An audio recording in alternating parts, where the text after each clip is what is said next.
பாட்டி சொன்னேன், நான் செஞ்சேன், மாட்டிக்கிட்டேன். சொல்லுவீங்களா? சொல்லுவீங்க. பாட்டி வீட்டில் நான் வளர்ந்தேன், அதனால் வந்து ஓவராக சல்லம் போட்டுட்டு கெடுத்துட்டாங்க. சொல்லுவீங்களா? சொல்லுவீங்க. ஜெய் ஸ்ரீராம். அனைவருக்கும் வணக்கம். நான் பார்க்குற எல்லாருமே ரொம்ப யோகமாக இருக்காங்க. எனக்கு மட்டும் ஏன் இந்த கஷ்டம்? ஏன் இந்த சோகம்? எனக்கு யோகமே இல்லையா? நான் ரொம்ப அவயோகமான ஆள் அப்படின்ற மாதிரியான கவலை நான் பார்த்த வரைக்கும் நிறைய பேருக்கு இந்த கவலை இருக்குங்க. நான் ஒன்றே ஒன்று ஞாபகம் வச்சுங்க, இந்த யோகமாக இருந்தாலும் சரி, அவயோகமாக இருந்தாலும் சரி, இது வந்து ஒரு மனித ஜனனத்தில், பிறப்பில் எல்லாருக்குமே இருக்குங்க. இதைத்தான் வந்து ஜோதிடத்தில் பார்த்திங்கன்னா யோகி அவயோகி அப்படின்ற மாதிரி சொல்லப்பட்டிருக்கு. இந்த யோகி அப்படின்னும்போது ஒரு கிரகம் யோகியாகவும் ஒரு கிரகம் அவயோகியாகவும் எல்லாருக்குமே இந்த பிறப்பில் உண்டு. இந்த யோகி அவயோகி ஜாதகத்தில் எப்படிங்க பிரிக்கிறாங்க? ஏன்னா வந்து கஷ்டப்படுறவங்களுக்கு வந்து எனக்கு இந்த யோகியை பற்றிலாம் தெரிய வேணாங்க, எனக்கு இந்த அவயோகை பற்றிலாம் தெரிய வேணாங்க, எனக்கு ஏன் கஷ்டம், நான் எப்படி வெளியே வரணும், அது மட்டும் எனக்கு பரிகாரமாக சொல்லுங்கள் அப்படின்னு சொல்லுவாங்க. அப்போது அப்படி சொல்கிற ஆளுக்கெல்லாம் பார்த்திங்கன்னா அந்த நேரத்தில் அவயோகியின் தசா புக்தி அந்தரம் பிரத்யந்தரமாகவோ இல்லை. இதில் இன்னொரு விஷயம் சூக்ஷமம் பார்த்துங்க, நல்லா கேளுங்க, கடைசி வரைக்கும் இந்த வீடியோ கண்டிப்பாக கேளுங்க. அப்போ தான் உங்களுக்கு ஒரு புரிதல் அப்படின்னு வரும். ஏன்னா கொஞ்ச நேரம் பார்த்துட்டு ஸ்கிப் பண்ணி போயிட்டு மறுபடியும் எனக்கு கஷ்டம்னா எப்படிங்க கஷ்டம் தீரும்? ஏன்னா யோகியை பற்றியும் தெரிஞ்சுக்கணும், அவயோகியை பற்றியும் தெரிஞ்சுக்கணும். கஷ்டம்னும் போது அவயோகிக்கு உண்டான ஒரு சில விஷயங்கள் நடக்கும். நமக்கு பரிகாரம் அப்படின்னும் போது எல்லாருக்கும் ஒரு பரிகாரம் வேணும் இல்லை, நன்மையான ஒரு விஷயம் தெரியணும் இல்லையா? அதுதான் யோகி அப்படிங்கிற கிரகத்தின் தசாபுக்தி அந்தரமோ அல்லது யோகி நட்சத்திரம்னு ஒன்று இருக்குங்க. எப்படி அவயோகி நட்சத்திரம்னு ஒன்று இருக்கோ அதே மாதிரி யோகி நட்சத்திரம் அப்படின்றதுக்கும் ஒரு நட்சத்திரம் உண்டு. ஒரு அவயோகி நட்சத்திரத்தில் நின்று தசாபுக்தியை நடக்கும் காலங்களோ ஒரு கிரகம் நின்று தசாபுக்தியை நடத்தும் காலங்களிலும் பிரச்சனையை ஜாதகர் சந்திப்பார். அதே மாதிரி திடீர்னு சாதாரணமாக இருந்தாங்க அந்த பையன், ஒரு மெக்கானிக் ஷெட் வச்சுருந்தாருங்க, இன்றைக்கி பார்த்தோன்னா மிகப்பெரிய ஆள் ஆகிட்டாருங்க. சாதாரணமாக ஒரு என்கிட்ட தாங்க வேலை செஞ்சான், இன்றைக்கி பார்த்தோன்னா மிகப்பெரிய முதலாளி ஆகிட்டாங்க. சாதாரணமாக இங்கே தாங்க ஒரு பையன் வந்து கூலி வேலை செஞ்சுருந்தாங்க, அவன் பார்த்தீங்கன்னா ஒரு அந்த பொண்ணு பார்த்தீங்கன்னா ரொம்ப நல்ல ஒரு நிலைமைக்கு போயிட்டாங்க. இதெல்லாம் பார்த்திங்கன்னா யோகியின் கிரகத்துலேயோ இல்லை யோகியின் கிரகத்தின் தசாபுக்தி அந்த ஷார்ட் டைமில் எப்படிங்கிற நேரத்தில் தூக்கிட்டு போயிடுங்க. சரிங்க, தசாபுக்தி வர வரைக்கும் நம்ம வெயிட் பண்ணணுமா அப்படின்னு சொல்கிறீங்களா? அப்போது அது வரைக்கும் நீங்கள் வெயிட் பண்ணுறதுக்கு பதில் இந்த வீடியோவை முழுசாக பார்த்தீங்கனாலே இந்த யோகியின் நட்சத்திரங்களையும் யோகியின் கிரகத்தையும் எப்படி நம்ம ஆக்டிவேட் பண்ணுறது அப்படிங்கிற சூக்ஷ்மத்தை நீங்கள் தெரிஞ்சுக்கிட்டாலே உங்கள் வாழ்க்கையை முன்னேறலைங்க. சரிங்களா? கண்டிப்பாக இந்த வீடியோவை லைக் பண்ணுங்கள், சப்ஸ்கிரைப் பண்ணி வச்சுங்க. ஏன்னா மொத்தம் யோகி நாம யோகம் அப்படின்னு சொல்லப்பட்டிருக்கு. நாம யோகம் அப்படின்னாலே 27 நட்சத்திரங்கள் இருக்கிற மாதிரியே 27 நாம யோகங்கள் உள்ளன. தசாபுக்தி அந்தரம் சூக்ஷம்னு ஒரு பக்கம் அது பாட்டுக்கு வேலை செய்யும். ஒரு ஜாதகர் ஜனன நேரத்தில் எந்த நட்சத்திரத்தில் பிறந்தார் அப்படிங்கிற மாதிரி எந்த நாம யோகத்தில் பிறந்தார் அப்படிங்கிறதும் உண்டு. ஒரு நாம யோகத்திற்கும் ஒரு கிரகம், அதாவது ஒரு நட்சத்திரம் யோகி நட்சத்திரமாகவும் ஒரு நட்சத்திரம் அவயோகி நட்சத்திரமாகவும் வேலை செய்யும். அவயோகி நட்சத்திரத்தின் கிரகமே அதிபதியே அவயோக கிரகமாகவும் யோகி நட்சத்திரத்தின் அதிபதியே யோக கிரகமாகவும் அந்த தசாபுக்தி காலத்தில் நன்மைகளை செய்ய கடமைப்பட்டவர்கள்.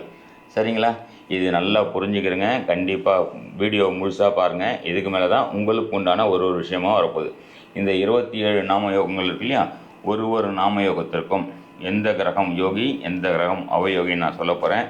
எந்த மாதிரியான சிறு பரிகாரங்களை செய்து நம்ம ஒரு நல்ல விஷயங்களை வாழ்க்கையில் எடுத்துக்கொண்டு அனுபவிக்க போகிறோம் அப்படின்றதும் ஒரு வீடியோவாக தனித்தனியாக நான் சொல்கிறேன். கண்டிப்பாக சப்ஸ்கிரைப் பண்ணி வச்சுங்க.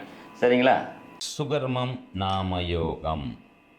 சுகர்மம் நாமயோகம் நீங்களா கொஞ்சம் செக் பண்ணிக்கலாம். உங்கள் பஞ்சாங்கத்தை எடுத்து உங்களுடைய ஜாதக புக்கை எடுத்து செக் பண்ணுங்கள். ஜாதக புக்கில் வந்து நாம யோகம் கண்டிப்பாக போட்டிருப்பாங்க. இல்லை என்றாலும் உங்கள் மொபைலில் நம்ம ஆப்பை டவுன்லோட் பண்ணிக்கிட்டு உங்களுடைய டீட்டெயில் அதில் கொடுத்தீங்கனால பஞ்சாங்கம் பேஜில் போய் பாருங்கள். நீங்கள் எந்த நாம யோகத்தில் பிறந்திருக்கீங்கன்றதை வந்துடும். சுகர்மம் நாம யோகத்திற்கு யோகி நட்சத்திரமாக யார் வருவா? சித்திரை நட்சத்திரம் யோகி நட்சத்திரமாக வரும். அப்போது சித்திரை நட்சத்திரம் யோகி நட்சத்திரம் என்றாலே யாரை சொல்லலாம்? செவ்வாய் பகவான் உங்களுக்கு யோகியாக வருவார். சகோதரன் வந்து அப்படிதான் என் தம்பியை நல்லா பார்த்துக்கிறான், எங்கள் அண்ணன் நல்லா பார்த்துக்கிறான். போலீஸ் சம்மந்தப்பட்ட யூனிஃபார்ம் சம்மந்தப்பட்ட விஷயத்தில் வந்து நிறைய நன்மைகள் கிடைக்கும். இந்த சித்திரை நட்சத்திரம் சுகர்மம் நாம யோகத்தில் பிறந்தவர்களுக்கு. அப்போது அண்ணன் தம்பிக்குள்ளே சண்டை போடாமல் இருந்தாலே, ஒருத்தர் மேலே ஒருத்தர் பாசத்தை காண்பித்தாலே இந்த நாம யோகம் சொல்கிற செவ்வாய் என்ற அந்த யோகி நாம யோகம் செவ்வாய் தசாபுக்தி அந்தரம் வருங்காலத்தில் மிக சிறப்பான ஒரு பலனை நீங்கள் கண்டிப்பாக அனுபவிப்பீர்கள் அப்படின்ட்டு சொல்லலாம். சரிங்களா? அதே நேரத்தில் உங்களுக்கு அஸ்வினி நட்சத்திரமே அவயோக நட்சத்திரமாக வரும். அஸ்வினி நட்சத்திரம் யாருங்க? கேத்து பகவான். கேத்துனால யார் சொல்லலாம்? பாட்டி, வயதில் முதிர்ந்தவர்கள், பாட்டி மாதிரி இருக்கிறவங்க அப்படின்ற மாதிரி சொல்லலாமா? அப்போது பாட்டி சொன்ன நான் செஞ்சேன் மாட்டிக்கிட்டேன் சொல்லுவீங்களா? சொல்லுவீங்க.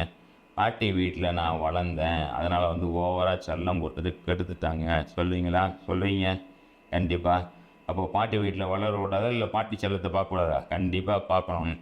ஆனாலும் ஒரு சரியான ஒரு தகுந்த பாரம்பரிய ஜோதிடர்கிட்ட நீங்கள் என்ன ஞாபகத்தில் பிறந்தன்னு தெரிஞ்சுக்கிட்டு, என்ன யோகி நட்சத்திரம், என்ன அவயோகி நட்சத்திரம், எந்த யோகி கிரகம், என்ன அவயோகி கிரகம், அதாவது உங்களுக்கு செவ்வாய் யோகியாகவும் கேத்து அவயோகியாகவும் வருவார். அப்போ கேத்து அவயோகின்னு என்பது கேத்துனால யாருங்க?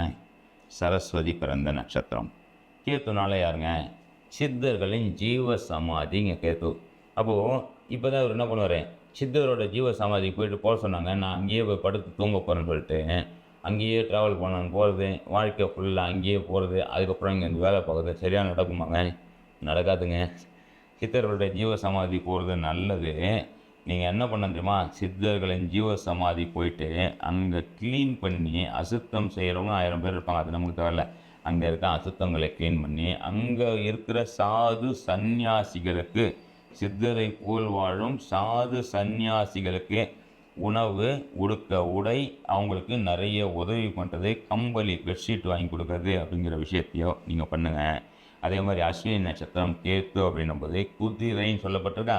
அப்போது நிறைய குதிரை லாயம் இருக்கும், நிறைய பேர் அந்த குதிரை ஓட்டுநர் இருப்பாங்க, குதிரை லாயம் இருக்கும். அப்போது குதிரைகளுக்கு புல்லு வாங்கி கொடுக்குறது, இதை வாங்கி கொடுங்க. கண்டிப்பாக இந்த அஸ்வினி நட்சத்திரம் கேதுவுடைய அவயோகம் அப்படிங்கிற விஷயம், கேதுவுடைய தசாபுக்தி அந்தரம் வரும்போது வரக்கூடிய பிரச்சனைகளிலிருந்து கண்டிப்பாக தப்பித்து கொள்ளலாம். யோகியை நிறைய ஆக்டிவேட் பண்ணுங்க. யோகியை ஆக்டிவேட் பண்ணுறதுக்கு என்ன பண்ணலாம்? எனக்கு சாம்பார் சாதம்னா பிடிக்காது, நல்ல காரமாக புளி சாதம் தான் பிடிக்கும், நல்ல காரமாக காரக்குழம்பு தான் பிடிக்கும், இல்லை வேறு விஷயந்தான் எனக்கு பிடிக்கும்னு சொல்லி போகாதீங்க. செவ்வாய்னா முருகரை பிடிச்சிக்கிறீங்க, கட்டியமாக முருகரை பிடிச்சிக்கங்க. துவரம்பருப்பு தான் செவ்வாய்க்கு உண்டான அவதானியம். ரொம்ப பெரிய பெரிய பரிகாரம்லாம் சொல்லுங்கள், எளிய பரிகாரம் சொல்கிறேங்க. பருப்பு சாதம் ஏதோ வாரத்துக்கு ஒரு நாள் சாப்பிட்லாமா? பருப்பு சாதம் சாப்பிட்றது, சாம்பார் சாதம் சாப்பிட்றது, அந்த சாதத்தையே 1-2 பேருக்கு நம்ம உணவு சாப்பாடாக கொடுக்கும்போது அவயோக நட்சத்திரம் மெயினாக குறிப்பாக ஞாபகம் வச்சுக்கிறேங்க. சகோதரர்கிட்ட நீங்கள் பகச்சிக்கவே கூடாது. ஏன்னா அவங்க தான் உங்களுக்கு யோகிங்க. அவங்கள போய் பகச்சிக்கலாம் யோகா எப்படிங்க செய்யும்? சார் அண்ணன் அடிச்சிட்டேன், தம்பி அடிச்சிட்டேன், தம்பிக்கிட்ட பேச மாட்டேன், செக் பண்ணி பாருங்கள். அங்கே தான் யோகம்னு ஒன்று இருக்கும். அங்கே போய் சண்டை போட்டு நீங்கள் வருவான், யோகம் மேலே போய் ஓட்டு மூடிட்டு அழுவான். 1 லட்ச ரூபா பரிகாரத்துக்கு செலவு பண்ணேன், 5 லட்ச ரூபா பரிகாரத்துக்கு செலவு பண்ணேன், போதும் அதை கோயில் இல்லை, எல்லாமே நான் பார்த்தேன், எல்லாமே நல்லா இருக்குன்னா ஆனால் நடக்கவே இல்லை. எப்படிங்க நடக்கும்? சகோதரனின் மனதை குளிர வைக்க செய்யுங்கள். பகை வேண்டாம், கோபம் வேண்டாம். ஏன்னா செவ்வாய்னா கோபம் வேண்டாம், சுறுசுறுன்னு கோபம் வரும், கோபம் வேண்டாம். சரிங்களா?